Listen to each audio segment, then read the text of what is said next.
Bien, Dios les bendiga en esta ocasión, mis apreciables participantes del curso de Historia de la Iglesia, respectivo a nuestro ah, primer semestre del tercer año de Educación Teológica en el Instituto Sinaí. Hoy nos toca continuar.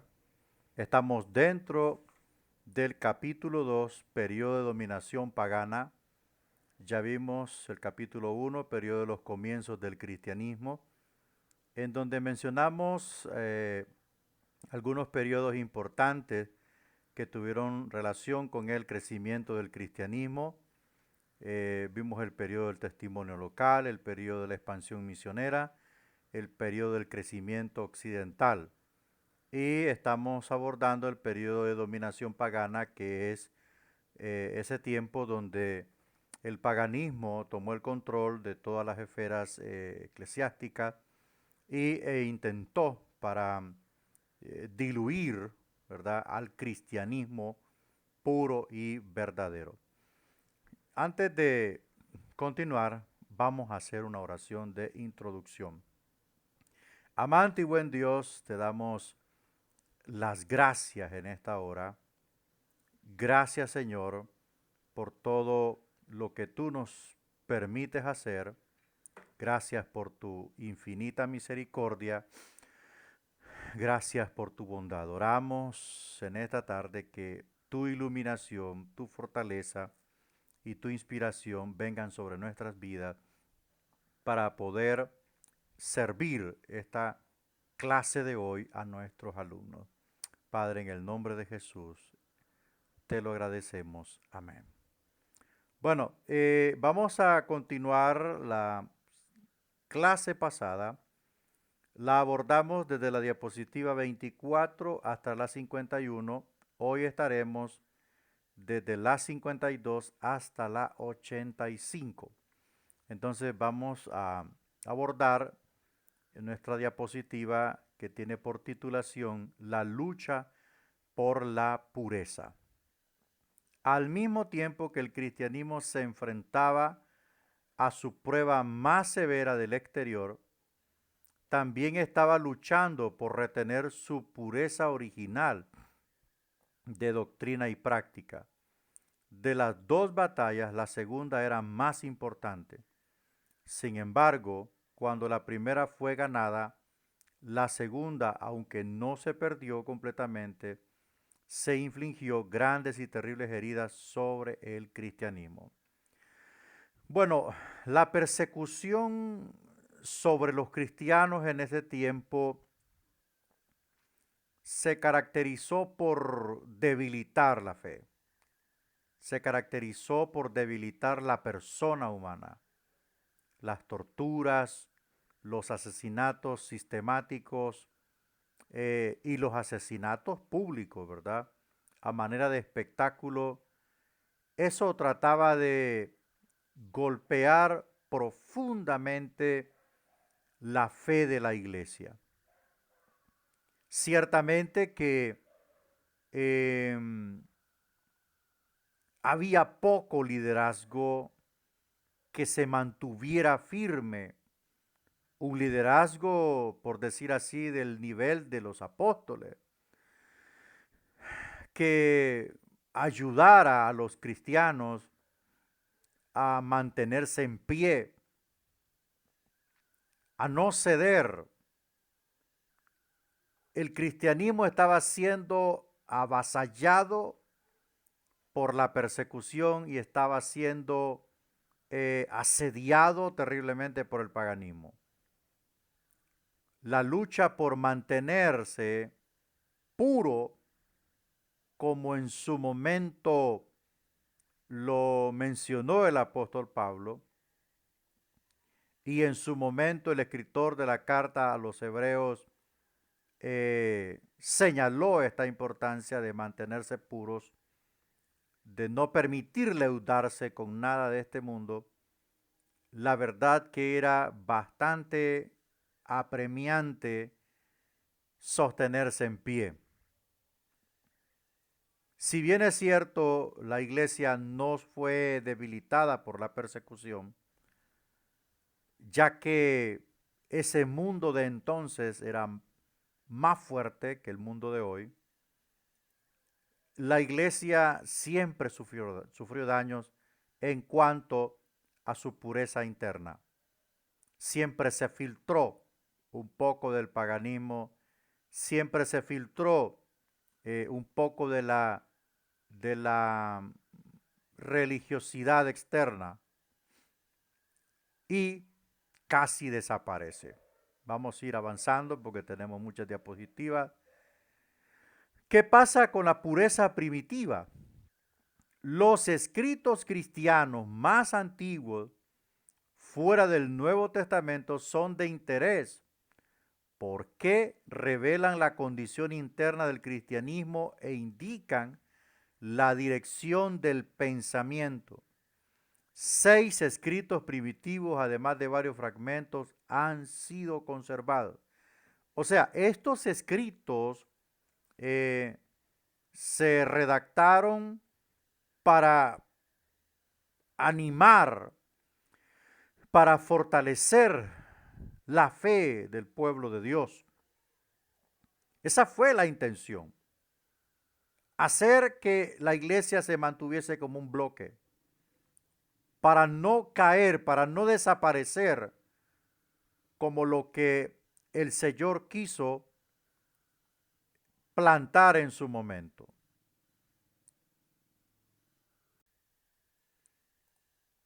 Entonces fue una lucha muy fuerte y estos escritos nos van a dar mucha información. Número 1. Una carta escrita alrededor del año 96 después de Cristo por Clemente, pastor de Roma, en respuesta a una dirigida a él por la iglesia en Corinto. O sea, lo que vamos viendo aquí es algo. Estamos en el año 96. Es posible, es posible que Juan todavía estuviera vivo o ya hubiera muerto. Pero lo que vemos acá es que se ve a Roma y a su iglesia como un punto de referencia. Recordemos que Roma era la capital imperial del mundo dominado. Entonces, el que hubiese una iglesia en la capital imperial, eso se ve como un lugar, como una institución que está con mayor relevancia y plusvalía religiosa ante todas las otras iglesias. Entonces vemos una carta dirigida al pastor de esa iglesia por la iglesia que estaba en Corinto. Es probablemente típica de muchas cartas semejantes escritas por los diversos obispos influyentes de todo el imperio. Parece que la iglesia de Corinto había depuesto algunos presbíteros que habían sido nombrados por los apóstoles. Mire usted, Clemente urge a la iglesia a volver a esos hombres a su oficio y comenta con amplitud sobre los males de los celos y las divisiones. O sea, esto ya lo había atacado el apóstol Pablo en su primera carta, que en Corinto se manifestaban las divisiones y la polarización de los hermanos. Entonces, el pastor Clemente les dice, vuelvan a instalar a esos hombres donde el apóstol los había colocado. Recuerde que Pablo muere ya por el año 68. Ya habían pasado 28 años mínimo después de eso. Entonces, es posible que estos hombres que instaló Pablo allí, pues él fue el pastor de Corinto, el apóstol de esa sección, es posible que estos hombres hayan sido quitados y el obispo o pastor de la iglesia en Corinto, escribe a Clemente, pastor de la iglesia en Roma, para pedir su consejo, ¿verdad? Entonces el pastor de la iglesia en Roma le dice, no, vuelva a poner a esos hombres donde estaban para que continúen su oficio, ¿verdad? Y hay que tener cuidado por lo que desencadenan los celos carnales y las divisiones. Vamos a avanzar. 2. Una carta titulada La Epístola de Bernabé, pero probablemente no fue escrita por Bernabé, el colaborador de Pablo. Se ha conservado su énfasis principal, esta sobre la superioridad del cristianismo sobre el judaísmo.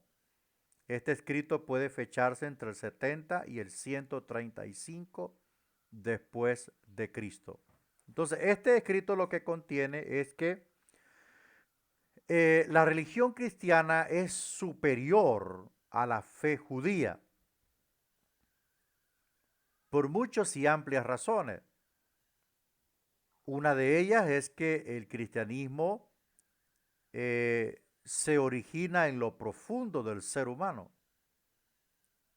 Y mientras que el judaísmo es una religión totalmente externa, de afuera hacia adentro.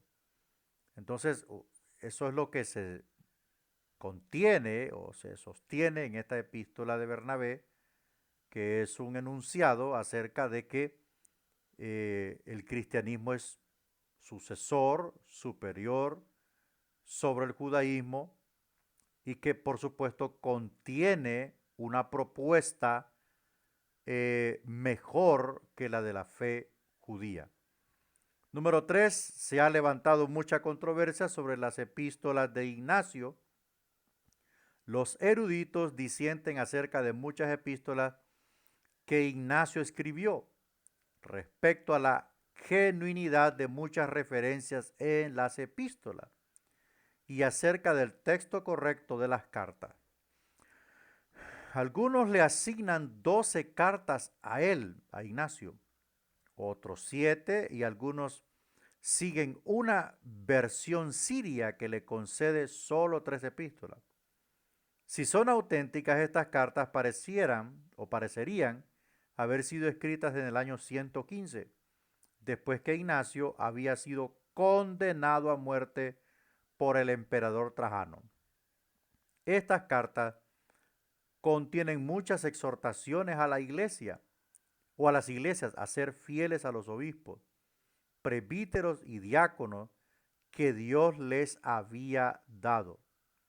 La carta a la iglesia de Roma en particular reitera constantemente el deseo de Ignacio de ser devorado por los animales salvajes en la arena, como un mártir de Cristo. Bueno, esto de ser devorado en la arena es la arena de los gladiadores, ¿verdad? O sea, un espectáculo público, el despedazamiento o la muerte de los cristianos en particular. Todos estos escritos se suscitaron para que pues el pueblo de Dios tuviese conciencia de que habría que luchar por la pureza y la genuinidad del movimiento. Número 4, una alegoría religiosa llamada El Pastor de Hermas o de Hermas, escrita alrededor del año 140, tuvo mucha influencia en el siglo II. Está formada de 5 visiones, 12 mandamientos y 10 similitudes, con el intento de promover la pureza y la fidelidad. Número 5, la epístola de Policarpo data del año 116, aprox. Policarpo era pastor de la iglesia en Esmirna. Era muy importante porque era discípulo íntimo del apóstol Juan y maestro de Ireneo, un prominente escritor del segundo siglo.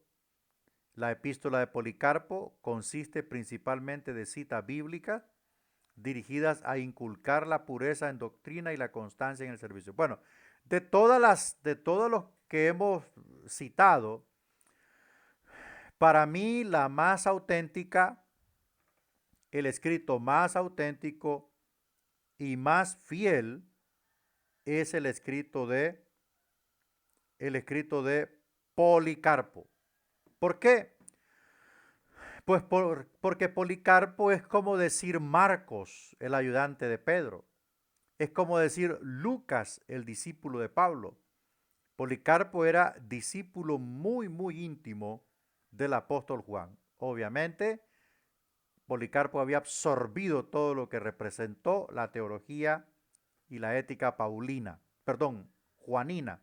Entonces, vemos que esta epístola de Policarpo tiene mucho valor religioso. Y la número 6, la didache o enseñanza de los apóstoles, no fue descubierta hasta el 1883, pero muchos la han aceptado como un escrito genuino del primero o segundo siglo. Parece haber sido un manual preparado por un judío cristiano para usarse en una comunidad judío-cristiana. La sección más controvertida es el capítulo 7, que describe el bautismo como trino, pero que permite derramar agua en la cabeza si no hay suficiente agua para sumergir. Bueno, aquí hay algo importante que se menciona en esta didache, es la palabra trino. Ya se concebía en los cristianos de aquel tiempo la triunidad o el Dios triuno, ¿verdad? Ya se concebía de que había una participación trinitaria de la deidad en los asuntos de la iglesia, y en este caso está mencionada implícitamente en el bautismo, como dijo Jesús, bautizándolos en el nombre del Padre y del Hijo y del Espíritu Santo. Entonces vemos a la triunidad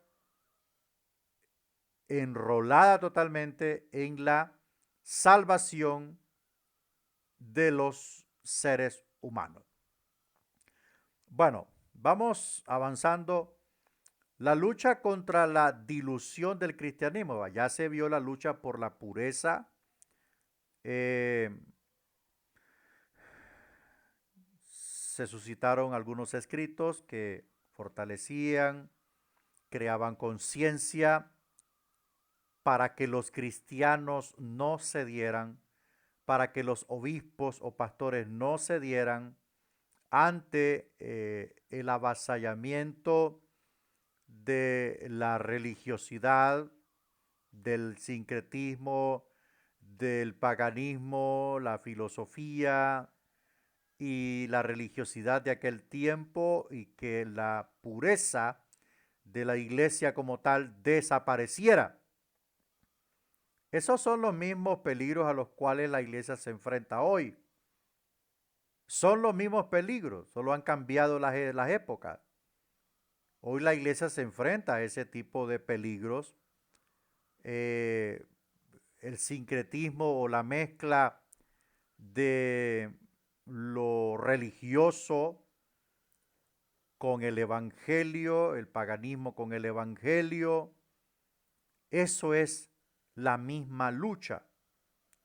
Es el mismo llamado a los pastores y líderes a permanecer sólidos en doctrina, sólidos en la educación y capacitación cristiana, a permanecer en el crecimiento en la academia para poder ser el escudo de la iglesia.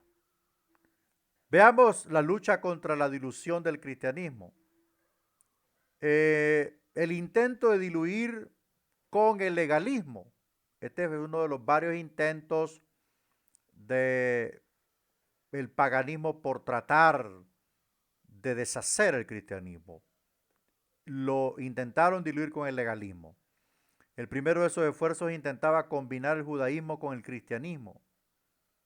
Tal movimiento empezó durante la vida de Jesucristo y él acentuó la imposibilidad de poner vino en odres viejos. O sea, Jesús dijo claro, no se puede poner vino nuevo en odres viejos. O sea, no se puede incrustar la revelación del Evangelio en la vieja estructura y desfasada del judaísmo. ¿Por qué? Porque lo rompería. Los judaizantes que acechaban a Pablo intentaban mezclar el legalismo de los judíos con el movimiento espiritual cristiano. Esto fue lo que combatió Pablo en la iglesia de Galacia. Los judaizantes querían circuncidar a los cristianos gentiles, querían ponerlos a guardar los días de reposo, a cumplir algunas, normas de la ley para completar la salvación. Cuando Pablo categóricamente dice que nadie puede ser justificado por las obras de la ley. Entonces, ¿cómo se hace cristiana una persona? El judaizante contestaría que debería primero hacerse judío, llenando ciertos requisitos legales, ¿verdad? Para convertirse en un judío prosélito. Y después cambiarse al medio de lo que Jesús había añadido al judaísmo. Al medio de lo que Jesús había añadido al judaísmo. Esta conversión a la que Pablo se enfrenta en la carta a los Gálatas fue la ocasión del primer concilio eclesiástico en Jerusalén en el año 50, que usted lo encuentra en Hechos 15. Entonces, todo esto, este legalismo religioso por parte de la fe judía, fue uno de los intentos para poder hacer desaparecer al cristianismo. O sea que el cristianismo en sí no solamente ha sufrido ataques como persecución externa, boicots contra su literatura cristiana, asaltos intelectuales, no solo ha sufrido ataques directos del ateísmo, de muchas otras enemigos del Evangelio, sino que ha sufrido ataques de quererlo mezclar. El cristianismo es inmezclable. O se convierte al cristianismo o no se convierte, porque no puede un musulmán venir al cristianismo y conservar su doctrina musulmana, su liturgia musulmana y pretender ser cristiano. No se puede. No se puede. Entonces, uno se tiene que romper. Y el vino nuevo rompe el odre viejo, ¿verdad? El odre viejo es el trasfondo religioso cultural desfasado en el que muchos reciben al cristianismo. Entonces, o se convierten al cristianismo o no son nada. Esto queda claro que aunque se intentó atacar el cristianismo para mezclarlo con el legalismo judío, no se pudo. Y gracias a Dios en ese momento el apóstol Pablo estaba vivo y se paró como un león para defenderlo. En este concilio Pablo declaró osadamente que una persona no necesita hacerse judía antes de convertirse en cristiana y presentó a Tito, uno de sus conversos, como prueba. El concilio estuvo de acuerdo en que Pablo tenía razón y Santiago, que presidía el concilio, preparó un decreto para ese efecto. Los judaizantes no hicieron caso del concilio, eran testarudos. Un número de partidos surgió tomando nombres como los gebionitas, nazarenos y elcitas. Insistían en considerar a Cristo simplemente como un profeta judío y al cristianismo como una extensión del judío. O sea, Cristo es más que un profeta. Cristo es más que un profeta. Cristo es el Rey de Reyes y Señor de los Señores. Y el cristianismo no es extensión del judaísmo. El cristianismo es sucesor del judaísmo. Es sucesor. Repito, no se pone vino nuevo en odre viejo. El odre viejo es el judaísmo. Entonces eso no se puede combinar. Si tú quieres poner vino nuevo, usa odres nuevos. Entonces esos odres nuevos, esos odres nuevos van a soportar cuando el vino empieza a añejar y a liberar toda la presión que hace para que no se rompa. Y el judaísmo no puede contener al cristianismo. Por cuanto el judaísmo es una religión totalmente externa, es una práctica, es una ceremonial, es un rito. No lo puede contener, mientras que el cristianismo es una religión que nace en lo profundo del corazón, a través del nuevo nacimiento. Desde allí es una diferencia abismal entre una propuesta y la otra propuesta. La primera propuesta era temporal y la segunda propuesta es eterna, ¿verdad? Entonces, esa es la gran diferencia. Por tanto, no se puede combinar el cristianismo con el legalismo, y aquí fue pues donde fracasó todo intento de los legalistas. Y segundo intento de diluir al cristianismo con la filosofía. Un segundo esfuerzo por diluir el cristianismo tuvo su fuente en la especulación judía, aunque fue adoptada por los filósofos gentiles y en su estado desarrollado realmente se convirtió en antijudía en sus enseñanzas. Este movimiento tomó el nombre de gnosticismo. Este movimiento tomó el nombre de gnosticismo, que significa conocimiento, porque sus seguidores pretendían tener un conocimiento especial de Dios y del mundo que el resto de la raza humana no tenía. Sus raíces se encuentran en los escritos judíos como los de Filón de Alejandría. Como un sistema desarrollado completamente por filósofos gentiles, el gnosticismo puso énfasis en la naturaleza del mal, la naturaleza de Dios y su relación con el mundo, y en el significado del actual orden de la existencia. La definición de la naturaleza del mal forma una idea central en el gnosticismo. Bueno, aquí tenemos tres componentes fundamentales para toda relación con Dios. Número uno, ¿cuál es el enfoque? ¿Cuál es el enfoque que hace el gnosticismo en relación al mal? En relación al mal, el gnosticismo dice que la materia, la carne, es mala. Ella es la que peca, pero el espíritu permanece puro. El espíritu permanece puro. Entonces, su relación con el mundo sería de amistad. ¿Por qué? Por la razón de que si la carne es la que peca y la que ha de sufrir el juicio de Dios, entonces no hay ningún límite para que el gnóstico deje de pecar o deje de violar la ley de Dios, si al fin y al cabo su alma está salva. Eso es el punto de vista gnóstico. Obviamente el punto de vista de la Biblia es otro, porque la Biblia dice, alma que pecare morirá.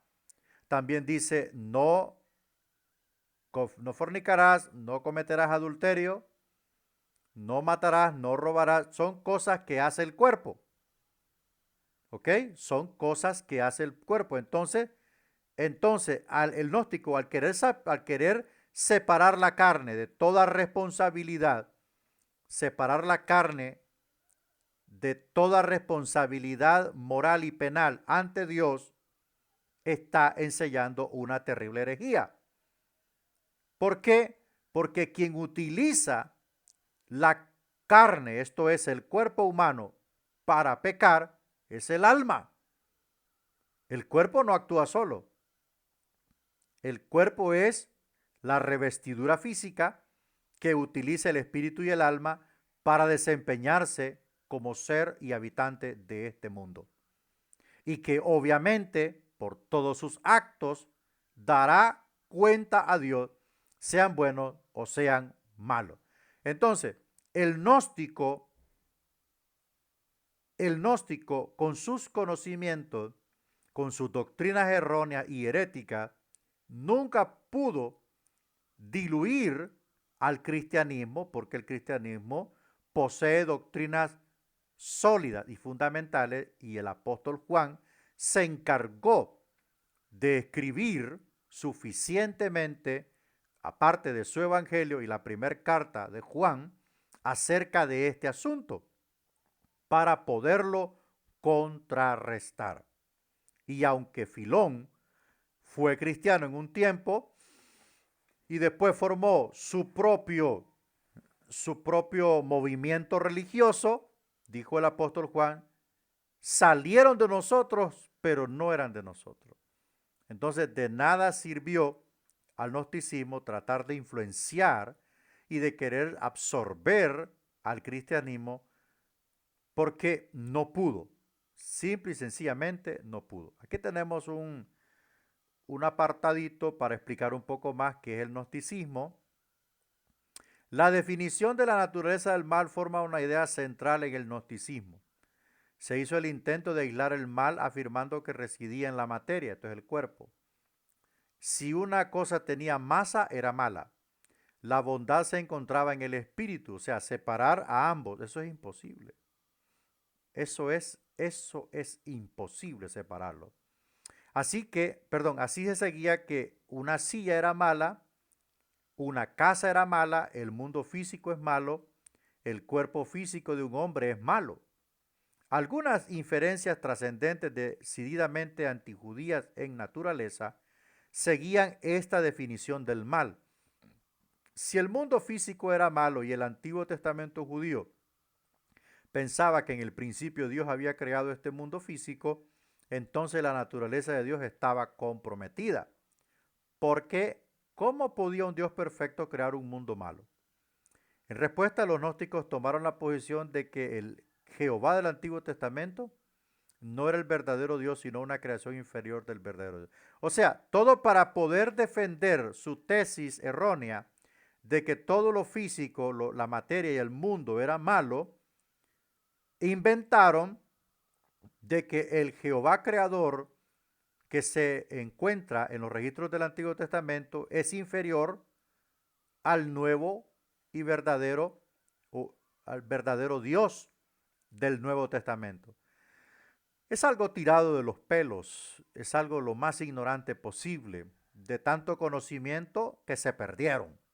Eso es lo que podemos decir, pero confirmamos que el cuerpo físico del hombre es malo, por lo tanto el alma queda libre de cualquier responsabilidad moral y penal ante Dios.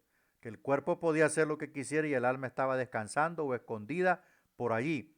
Cuando el apóstol Pablo aclara en el libro de Primera de Corintios que dice que Dios juzgará al cuerpo y al espíritu porque ambos son de Dios.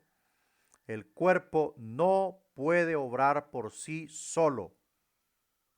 El alma no puede independizarse del cuerpo porque está entretejida.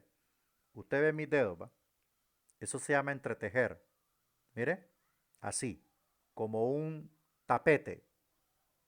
Como el tejido de un tapete, así está el cuerpo, el alma y el espíritu. Cuando el cuerpo está muriendo, entonces ocurre esto. El cuerpo está muriendo, mire, mire. Cuando el alma sale, el cuerpo fallece.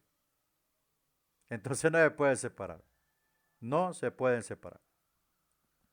Bueno, en este punto los muchos sistemas agnósticos ofrecían varias explicaciones. Bueno, aquí nos vamos a perder en algunas cosas, ¿verdad? Sintetizamos que los gnósticos lo que querían era pecar, hermano. Los gnósticos lo que querían era go, luz verde para el pecado. Eso era lo que querían. Lucha contra especulaciones inadecuadas de Cristo y la Trinidad. Bueno, si ha de haber tema atacado desde los comienzos del cristianismo es la deidad de Cristo y la Trinidad. La pregunta de Jesús a los discípulos en Cesarea de Filipo, ¿quién dicen los hombres que es el Hijo del Hombre?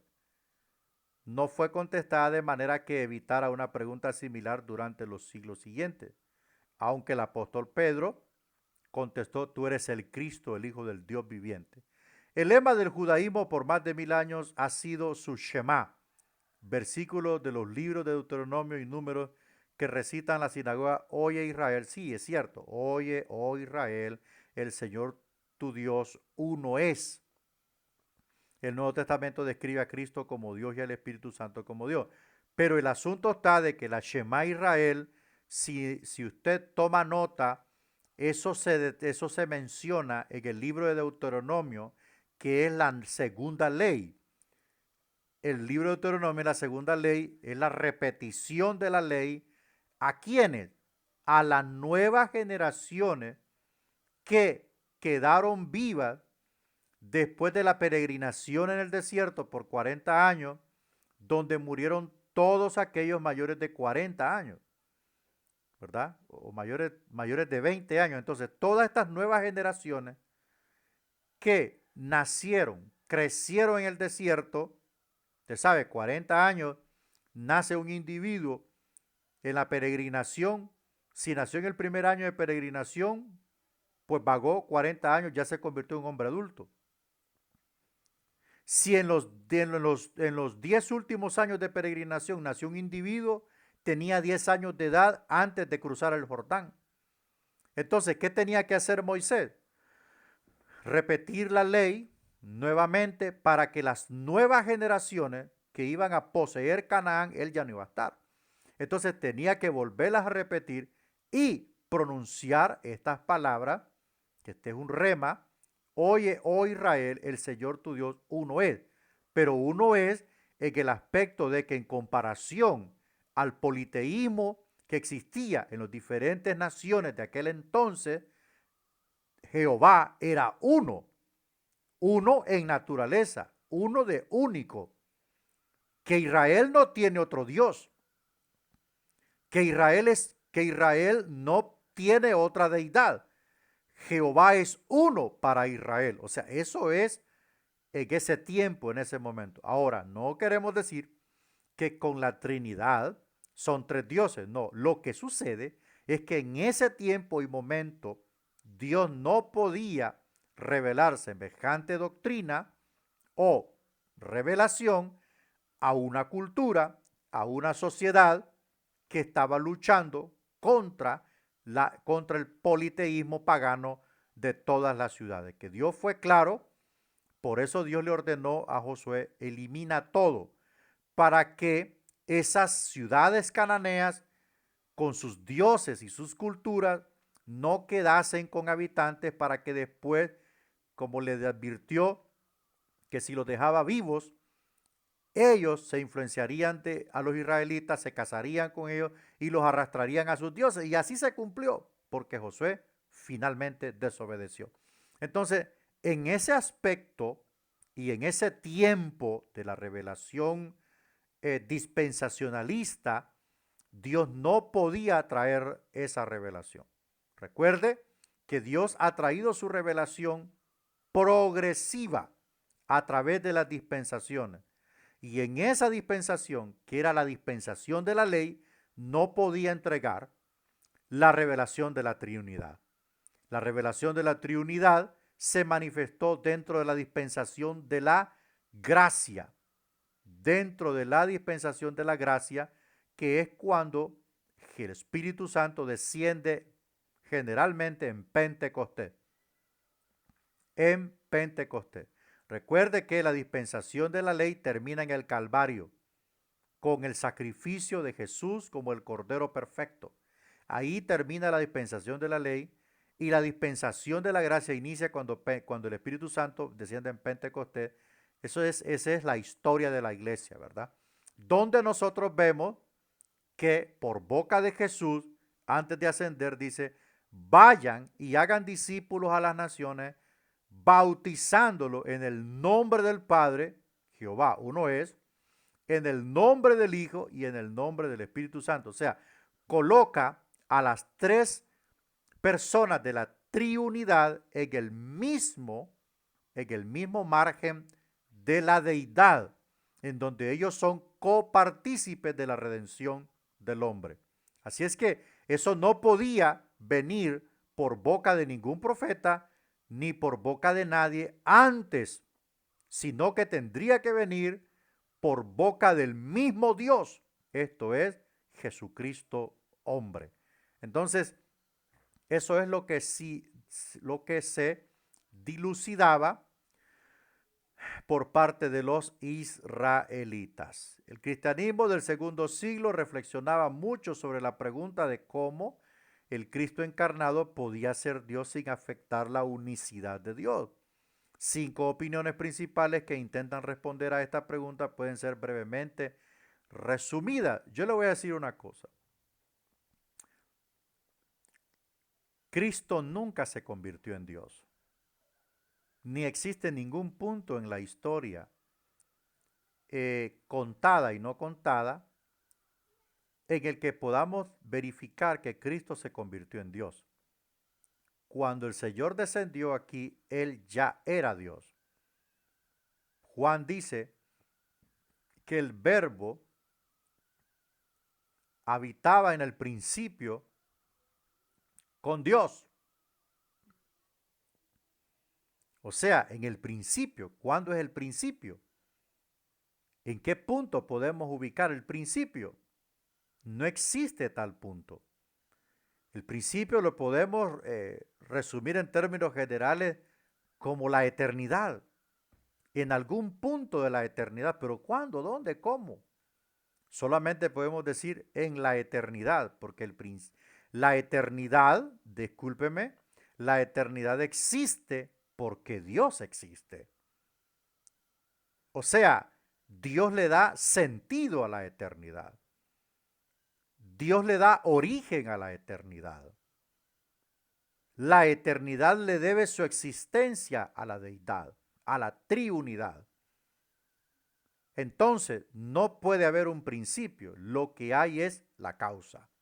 Y la causa se llama la triunidad divina.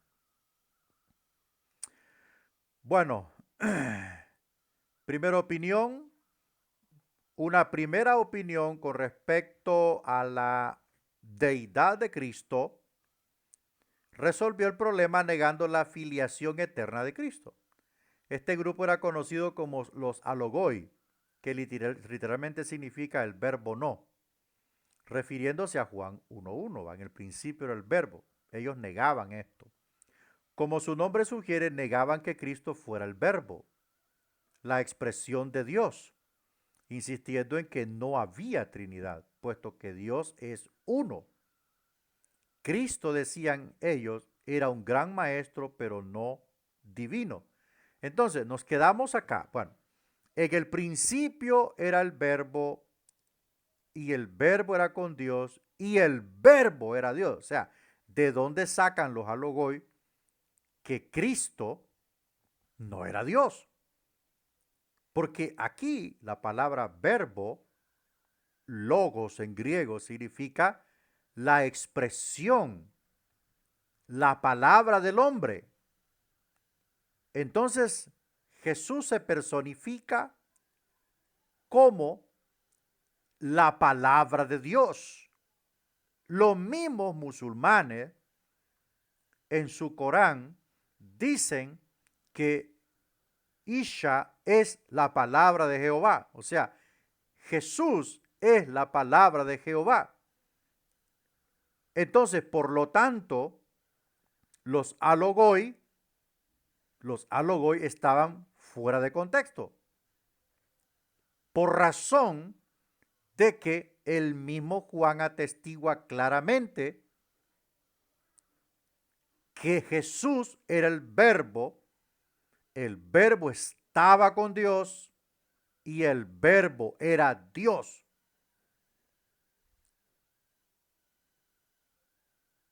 Entonces, no hay manera de que podamos sacar a Cristo fuera del contexto de la deidad. Porque la palabra estaba, indica un grado mayor del ser o estar. Ese grado mayor era copartícipe de la gloria. Era copartícipe de la gloria en el trono. Era copartícipe con el Padre de la gloria en el trono. Por eso dice Juan más adelante, dice, y aquel verbo se hizo carne y vimos su gloria, gloria del unigénito Hijo del Padre. Entonces, toda esta conjugación de palabras y verbos y adjetivos y conjunciones gramaticales nos da un solo resumen. Cristo era copartícipe de la gloria y deidad en el trono con el Padre. Gloria que los ángeles, serafines, querubines y arcángeles no podían participar, porque ellos son criaturas inferiores. Por lo tanto, lo que pertenece al grado de la deidad no puede participar los seres celestiales. Tienen comunión, pero no pueden participar porque ellos son seres finitos. Los ángeles son seres finitos. Los hombres son seres finitos. El Padre, el Hijo y el Espíritu Santo son seres infinitos. Por tanto, esa naturaleza divina no pueden participar ni los seres celestiales ni los seres terrenales. Así que, por lo tanto, en ese instante, Cristo posee una naturaleza. Y esa naturaleza, según Juan, en el versículo 1, dice que esa naturaleza es divina. Pero cuando dice Juan, y aquel verbo se hizo carne, o sea, allí participa de una segunda naturaleza, que es la naturaleza humana. Por tanto, Cristo es el único sobre todo el sistema solar, todas las galaxias, todo lo que pueda existir o no pueda existir, es el único que posee dos naturalezas, la humana y la divina. Es el único ser en el cielo que posee las dos naturalezas, la humana y la divina. Ese es Jesucristo, el Hijo de Dios. Una segunda especulación declaraba que Cristo nació sencillamente como un hombre, pero que Dios lo adoptó. La doctrina principal explica el nombre del adopcionismo. De aquí se deriva el adopcionismo, dado esta teoría, aunque estaban de acuerdo en la idea de que Jesús era adoptivo de Dios, de una manera especial los seguidores de otro concepto difieren en varios puntos. Bueno, estos declaraban que Jesús fue adoptado por su lealtad hacia Dios, ¿verdad? Eso se llama el adopcionismo. El adopcionismo. Vuelvo a repetir. La humanidad de Jesús comenzó el día en que fue fecundado en el vientre de María. En el día en que fue fecundado en el óvulo de María, allí comenzó la humanidad, no la existencia. No la existencia. Que quede claro a todos los alumnos de esta sección. La humanidad de Jesús comenzó en el vientre de María, pero la existencia era desde la eternidad, ¿verdad? Entonces, el adopcionismo está eminentemente equivocado. Una tercera especulación decía que Cristo era divino pero subordinado al Padre. Tal concepto eliminaría la necesidad de una doctrina de la Trinidad, porque aunque Cristo era divino, era menos que Dios el Padre. Y así no podía ser uno con el Padre en esencia. Es cierto que Jesús es subordinado al Padre, porque el Padre es mayor, él mismo lo dijo. El Padre es mayor, ¿verdad? El Padre es mayor que todos. Jesús mismo lo dijo. Entonces, hasta este punto eh, de subordinación, pero aquí hay algo que debemos entender. Cristo está subordinado al Padre como hijo, pero es en esencia igual que el Padre. Como está subordinado al Padre, vino a este mundo y se humilló y obedeció a su Padre. Lo obedeció y murió en la cruz. Pero él claramente dijo, yo y el Padre uno somos. Entonces, poseen la misma naturaleza.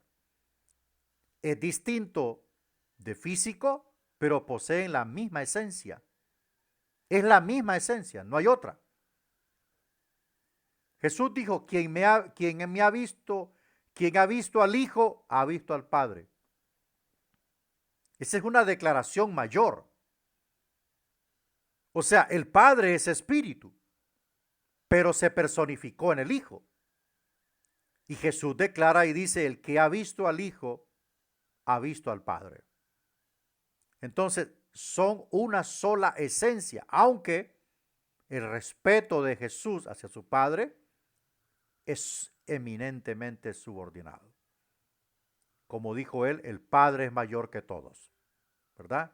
El Padre es mayor que todos. Bueno, vamos avanzando. Un grupo adelantó la idea de que Cristo era solamente otro nombre de Dios. Esta escuela de pensamiento argumentaba que cuando Cristo nació en el mundo, en la experiencia encarnadora, fue Dios el Padre el que nacía y que no se quedaba el Padre en el cielo. Cuando Cristo subió otra vez a los cielos, se convirtió en Dios Padre. Y cuando el Espíritu Santo fue concedido en Pentecostés, el cielo se quedó vacío otra vez. En otras palabras, esta especulación decía que el Hijo y el Espíritu Santo eran simplemente Dios, el Padre, en otra modalidad o función. De esta idea, el movimiento obtuvo su nombre como modalismo. El modalismo está patas arriba, igual que los Jesús solo. El modalismo está perdido, igual que los Jesús solo. Todo esto está fuera de orden y contexto y no tiene ningún respaldo bíblico, ni teológico, ni nada por el estilo. Está fuera de contexto. El Padre es distinto del Hijo, el Hijo es distinto del Padre y el Hijo es distinto del Espíritu Santo. Así es que, aunque los tres son uno, los tres cumplen funciones diferentes, pero en esencia son la deidad. La lucha contra las corrupciones paganas. Los principales convertidos al cristianismo después del primer siglo eran gentiles o paganos, la mayor parte de los cuales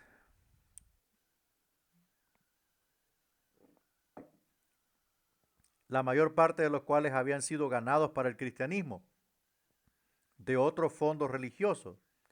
No es de sorprender entonces que muchas de las ideas corrompidas de esos sistemas religiosos contemporáneos se hubieran reproducido hasta cierto punto dentro del cristianismo. Bueno, esto es lo que fue sucediendo, por ejemplo, cuando Constantino emite el edicto, dice y ordena que todos sean cristianos. Eso permitió un influjo de gente no regenerada dentro de las iglesias y se arruinó la cosa.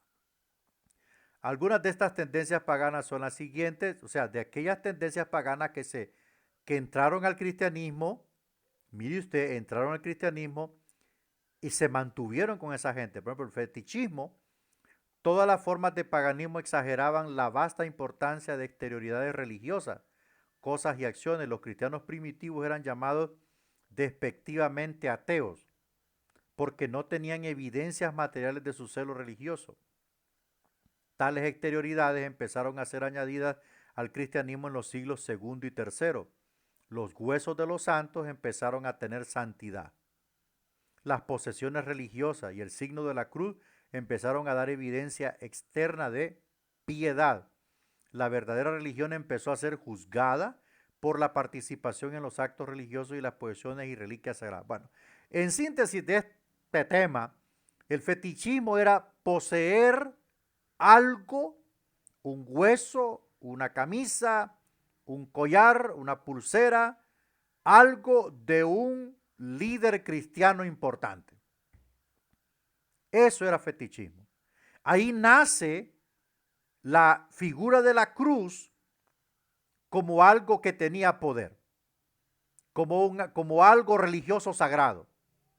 Todo esto, obviamente, debido al influjo corrupto de los paganos que entraron dentro de la iglesia, pero que estos tipos no se arrepintieron porque entraron por conveniencia política, por status quo, por evitar alguna persecución, por decir así, o por obediencia imperial. Entonces entraron y ese fetichismo que traían de sus culturas y de su cultura, lo metieron dentro del cristianismo y ahí empezaron a tomar forma de una adoración a objetos. Ahí empezó a tomar forma el anillo de Pedro, ahí empezó a tomar forma el cayado del pescador, todo eso, el fetichismo. O sea, quien tenía un par de sandalias que usó Pedro cuando murió, antes de morir, eso era un objeto de adoración. Miremos aquí el sacramentalismo, que esto va más, esto ya está desbordándose. Íntimamente relacionada a este desarrollo estaba la nueva actitud hacia las ordenanzas. Las ordenanzas son simbólicas, el bautismo por inmersión y la cena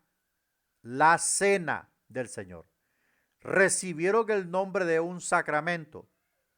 ¿Qué es un sacramento? Es del juramento militar latino de lealtad. No se llaman sacramentos. Desde la doctrina nuevo testamentaria no se llaman sacramentos, se llaman ordenanzas. Pero la Iglesia Católica le coloca la titulación de sacramentos para darle un mayor perfil religioso dentro de su liturgia y doctrina. Entonces, se creía que los mismos elementos físicos poseían salvación y gracia, que quien se bautizaba era limpiado para siempre de sus pecados, y que quien comía la cena era perdonado, limpiado y lleno de gracia. Eso se llama sacramentalismo, adjudicarle poder místico a la ordenanza del bautismo y a la ordenanza de la cena del Señor. El agua del bautismo empezó a tener una eficacia salvadora, de acuerdo con Justino Mártir. Es que esto no vino así nomás, esto vino a través de pensamientos, a través de interpretaciones, de ideas de hombres influyentes de aquel tiempo, y empezó a tomar forma esto que después llegó a ser doctrina y obviamente llegó a ser liturgia. De acuerdo con Justino Mártir, alrededor del 165, el bautismo completa la salvación. O sea, esto fue lo que interpretó Justino Mártir. O sea, esto es por una interpretación privada. Justino Mártir se le metió en la cabeza de que el bautismo era un complemento de la salvación y vino Ireneo en el año 185, 20 años después, descaradamente declaró que el bautismo es el nuevo nacimiento, cuando teológicamente no es así, porque el nuevo nacimiento se produce en el encuentro con Cristo, fue lo que se percibió en el libro de Juan capítulo 3. que es cuando Cristo tiene la entrevista con Nicodemo. Entonces viene Ireneo y dice, bueno, el bautismo es el nuevo nacimiento y trae regeneración. La regeneración no viene por el bautismo, la regeneración viene por obra del Espíritu Santo en la vida del creyente. El bautismo es un hecho apartado y la regeneración es un hecho progresivo que se está suscitando continuamente en la vida de un creyente. El bautismo solo se efectúa en un momento en el río, pero la regeneración va ocurriendo a medida que el creyente va buscando de Dios. Eso es así. A medida que el creyente entrega, el Espíritu limpia. El creyente entrega las mentiras, el Espíritu lo limpia de las mentiras. El creyente entrega la inmundicia sexual, el Espíritu lo purifica de la inmundicia sexual. Es que esto es así. A medida que usted va entregando, Él lo va regenerando. En los escritos de Ireneo está la primera evidencia de que tal vez para entonces los infantes fueran sometidos al bautismo, lo que confirmaría la idea de que el agua bautismal, sin relación con el arrepentimiento, trae redención. O sea, para que lleguemos al agua bautismal tiene que haber arrepentimiento. No puede estar separado de eso. El arrepentimiento nos lleva a la fe salvicia y la fe salvicia nos lleva al bautismo para comprometernos con Cristo públicamente. Pero ellos no. Como ellos interpretaron a priori las escrituras,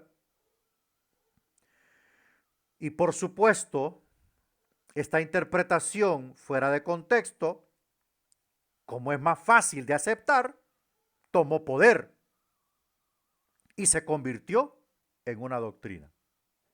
Y así empezó a dar los pasos del bautismo para los infantes. En relación a la cena, el pan y el vino de la cena del Señor fueron llamados la medicina de la inmortalidad. Esto fue por Ignacio alrededor del 115.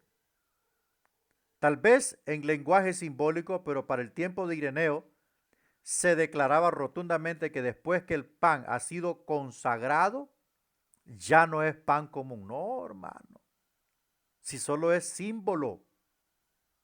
Solo es símbolo. En algún sentido se le ha dado un nuevo carácter que lo capacita para transmitir gracia espiritual a los hombres.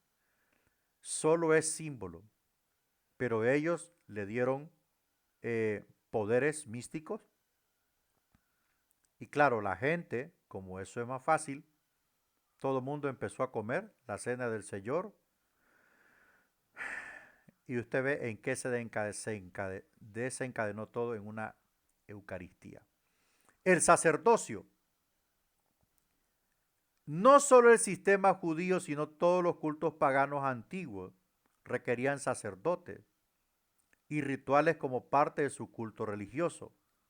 La introducción de ideas paganas de eficacia mágica externa en los ritos del bautismo y la cena demandó que tal magia o tal acto fuera preservada, asegurando a los hombres que estuvieran preparados y calificados para administrarlo. O sea, esto originó la idea de que un sacerdote oficiara tal cosa. Como esto tenía poder místico, dijeron, bueno, esto que es tan sagrado y tiene poder, no puede estar en manos de cualquiera. Debemos nombrar a alguien calificado para que se yerga como sacerdote o se erija como sacerdote y oficie esto, porque habían sacerdotes entre los godos, los visigodos, los bárbaros, los aquí, los allá, habían sacerdotes. Entonces necesitamos sacerdotes en la iglesia para que legalmente oficie esto. El concepto se hizo corriente respecto a que solo el obispo o los preparados y autorizados por él podían sacar eficientemente la gracia residente en esos ritos. De esta manera la salvación llegó a identificarse con los ritos del bautismo y la cena, y estos eran efectivos solo bajo la supervisión de un obispo. Ya la salvación no era por fe. Ya la salvación no estaba en Cristo. Ahora la salvación descansaba en dos sacramentos. Y por ende, estos dos sacramentos estaban instituidos y oficializados por un sacerdote. Lógicamente, ya la salvación ya no estaba en Cristo, sino en la iglesia. A esto se le llama reemplazo. Así de simple y así de sencillo, el reemplazo. Los judíos tuvieron su sacerdocio y su línea sacerdotal.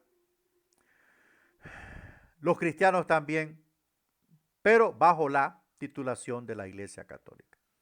¿Qué pasa con la deidad femenina? Todas las religiones paganas del mundo antiguo tenían su deidad femenina. Hasta los gnósticos tenían un equivalente femenino de su deidad. Los convertidos de esos sistemas rápidamente exageraron el lugar de la Virgen María hasta que llegó a ser objeto de adoración y culto. Bien, entonces todas las religiones paganas del mundo antiguo tenían su deidad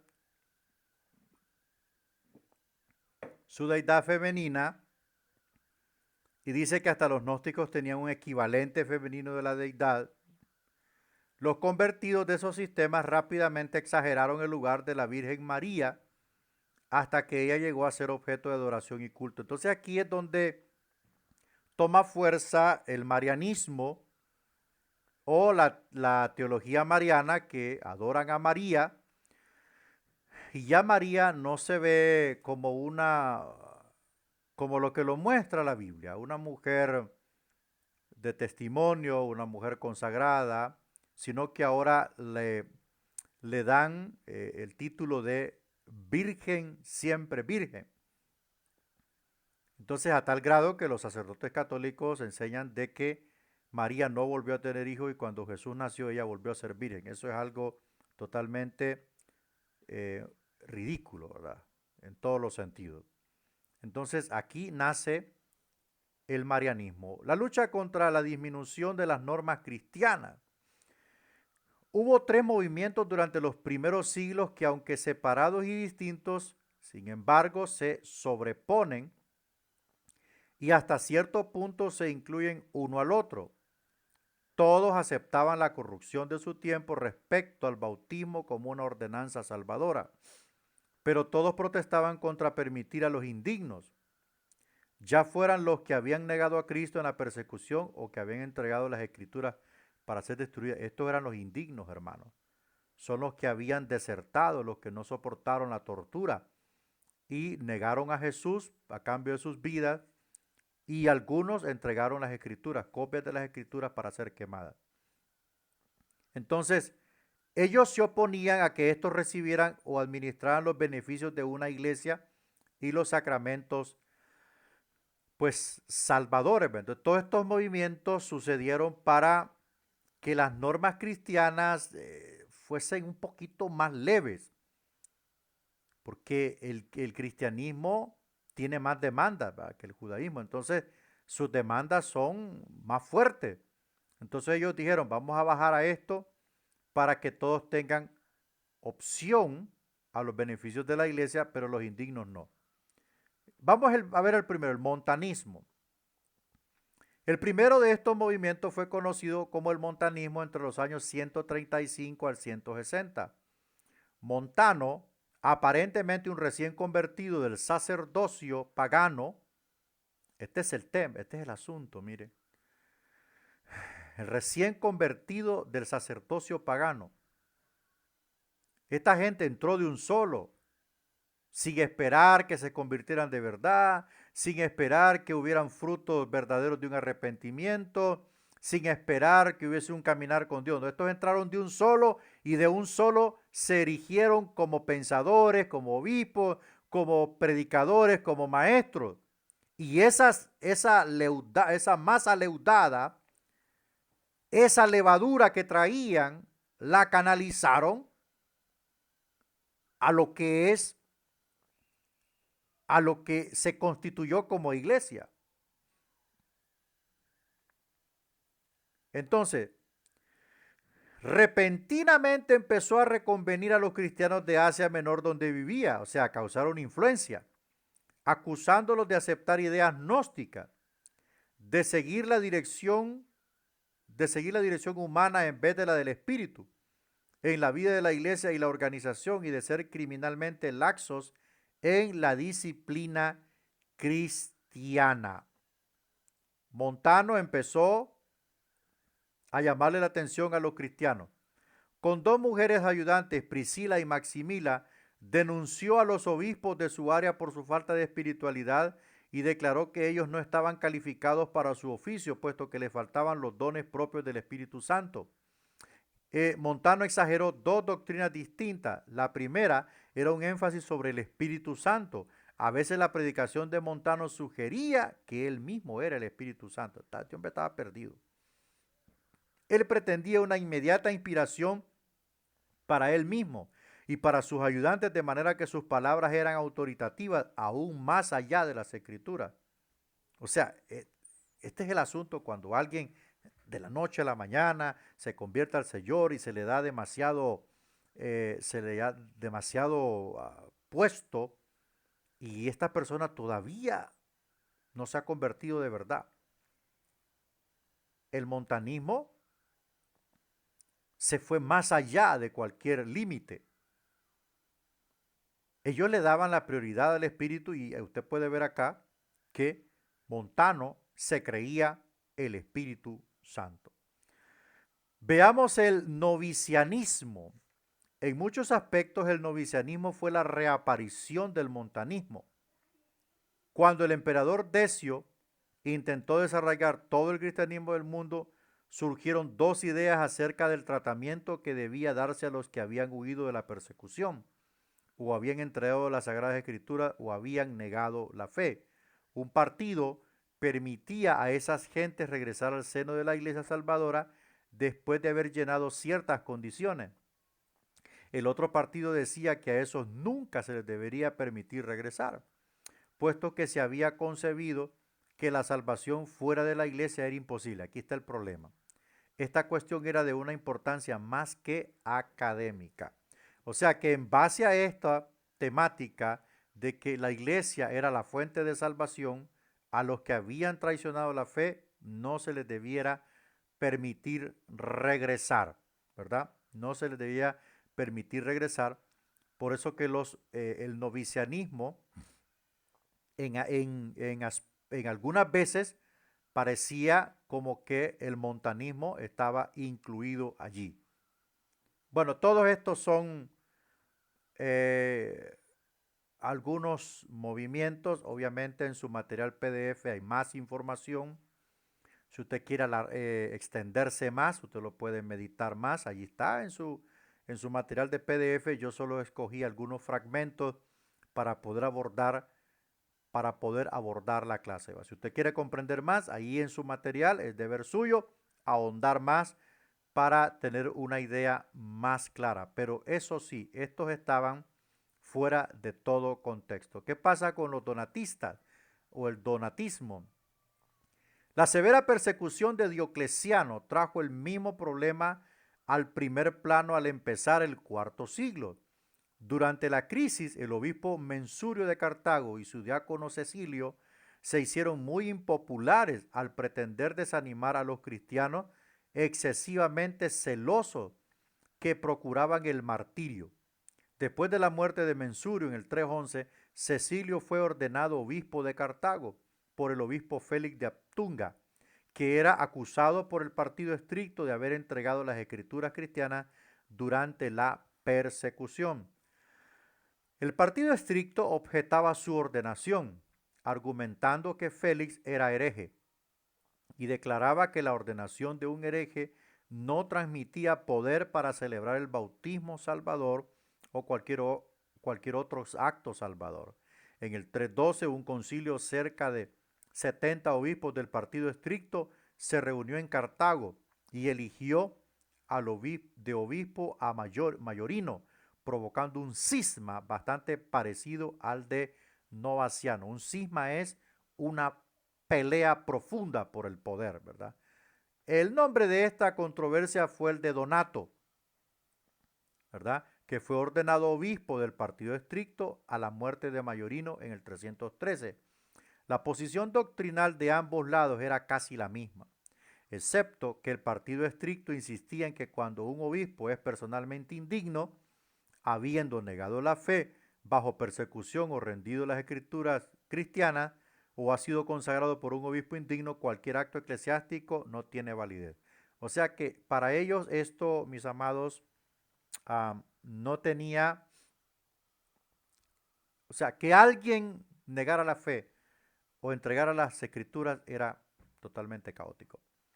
Veamos el compendio final. Durante el periodo del año 100 al 325, el movimiento cristiano enfrentó varias fuerzas internas que amenazaron con desviarlo del modelo del Nuevo Testamento. Algunos de esos problemas internos fueron causados por fuerzas internas de persecuciones y corrupciones.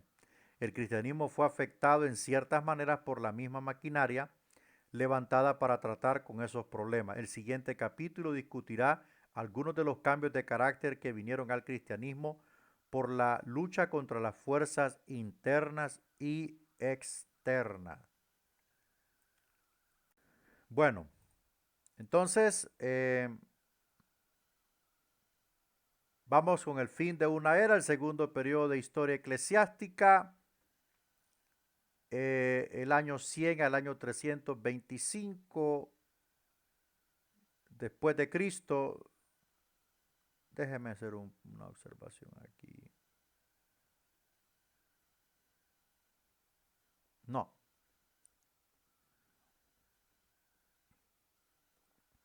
No, nos quedamos aquí. Aquí nos quedamos. Aquí tuve un pequeño error en esta nota. Era al diapositiva 85. La 85. Bien, nos quedamos hasta aquí. Diapositiva 85 o el compendio final según su material de PDF. Le recuerdo,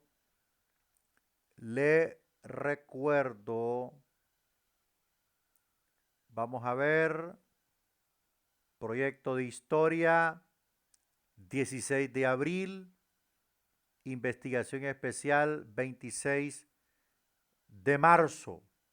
26 de marzo. No se le olvide, ¿verdad? Que Dios los bendiga. Estamos en contacto y hasta